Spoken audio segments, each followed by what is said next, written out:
Hi hello welcome to our channel.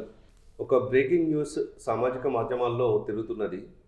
Lavanya అనే అమ్మాయిని హైదరాబాద్ పోలీసులు నాసిక్లో డ్రగ్స్ కేసులో అరెస్ట్ చేసినట్టు వార్తలు వస్తున్నాయి. అయితే ఈ లావణ్య అనే అమ్మాయి ఏపీ ముఖ్యమంత్రి జగన్మోహన్ రెడ్డి గారి కూతురు ఫ్రెండ్ అని చెప్పి ఒక వార్త వస్తుంది. కాదు కాదు, సినిమా ఇండస్ట్రీలో ఒక ప్రముఖ హీరో గర్ల్ ఫ్రెండ్ అని చెప్పేసి మరికొన్ని వార్తలు వస్తున్నాయి.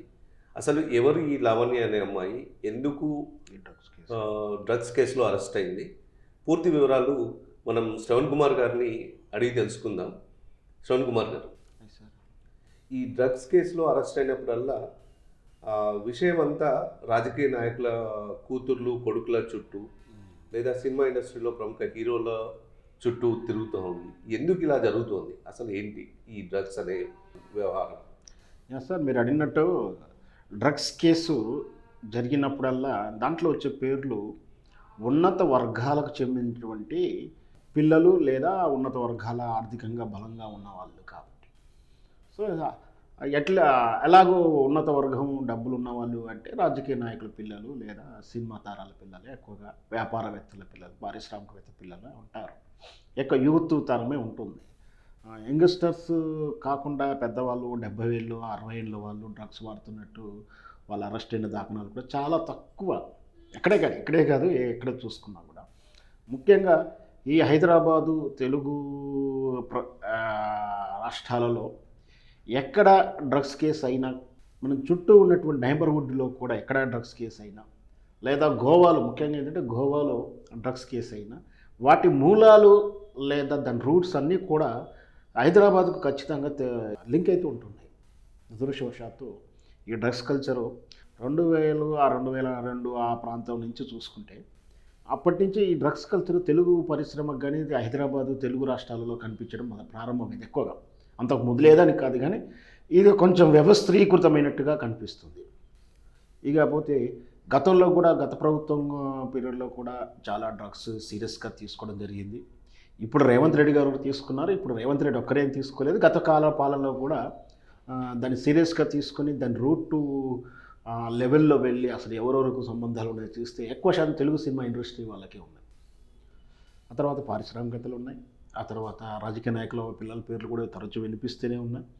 యాదృచ్ఛికంగా ఇప్పుడు కూడా జరిగిన దాంట్లో కూడా మళ్ళీ అదే రాజకీయ నాయకుల పేర్లు లేదా సినిమా తారల పేర్లు వినిపిస్తుంది. జరిగిన సంఘటన ఏంటంటే, నార్సింగ్ పోలీసులకు డ్రగ్స్ సమాచారం పకడ్బందీగా అందడంతో వాళ్ళు రైడ్ చేస్తే, లావణ్య అనే అమ్మాయి దగ్గర ఇంట్లో రైడ్ చేస్తే ఆమె హ్యాండ్ బ్యాగ్లో 4 గ్రాముల MDMA అని ఒక డ్రగ్స్ తాలూకు, కెమికల్ డ్రగ్స్ తాలూకు 4 గ్రాముల అంత డ్రగ్స్ అయితే స్వాధీనం చేసుకున్నారు. ఆమె ఇచ్చిన సమాచారం ప్రకారం ఆమెకు ఎవరు ఇచ్చారు అంటే, తనకు ఉనీత్ అనే ఒక వ్యక్తి ఇచ్చాడు అని చెప్పేసి చెప్పడంతో వెంటనే ఉనీత్ మీద కూడా రైడ్ చేస్తే, అతని దగ్గర కూడా కొంచెం ఉన్నట్టుగాను అతను రైడ్ చేసి అతను అదుపులో తీసుకున్నట్టు కూడా సమాచారం వస్తుంది. ఇది డ్రగ్స్ కేసు తాలూకు వివరాలు. కానీ ఇక్కడ 2 రకాలైనటువంటి కోణంలో ప్రచారం జరుగుతుంది. ఒకటి ఏంటంటే, ఈ డ్రగ్స్ కేసు జరిగింది వాస్తవం, ఆ లావణ్య అనే అమ్మాయిని అరెస్ట్ చేయడం వాస్తవం.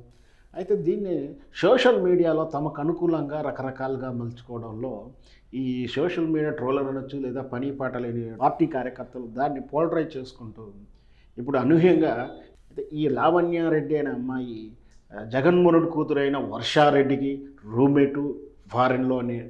ఆ రూమ్మేటు అలా వస్తూ ఇండియాకు వస్తూ గోవా నుంచి వచ్చి ఈమెను అరెస్ట్ చేశారు అంటూ ఎక్కడా సంబంధం లేదు. ఈ లావణ్యకు కానీ, ఈ జగన్మోహన్ రెడ్డికి కానీ, ఈ వర్షారెడ్డికి కానీ ఏం సంబంధం లేదు.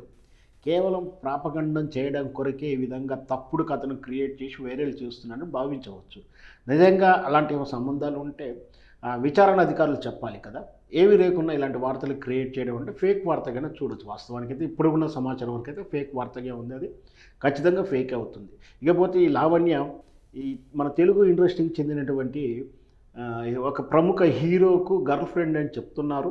దాంట్లో రకరకాల పేర్లు వినిపిస్తున్నాయి. ఎందుకంటే గతంలోనే నవదీప్ లాంటి హీరోల పేర్లు డ్రగ్స్లో ఉండడం, ఇప్పుడేమో కొత్తగా ఒక వెబ్సైట్లో రాశారు Raj Tarun hero girl friend అని రాస్తున్నారు. వాస్తవానికి వీటి అన్నిటి కూడా రూమర్స్గానే మనం భావించాల్సి ఉంటుంది.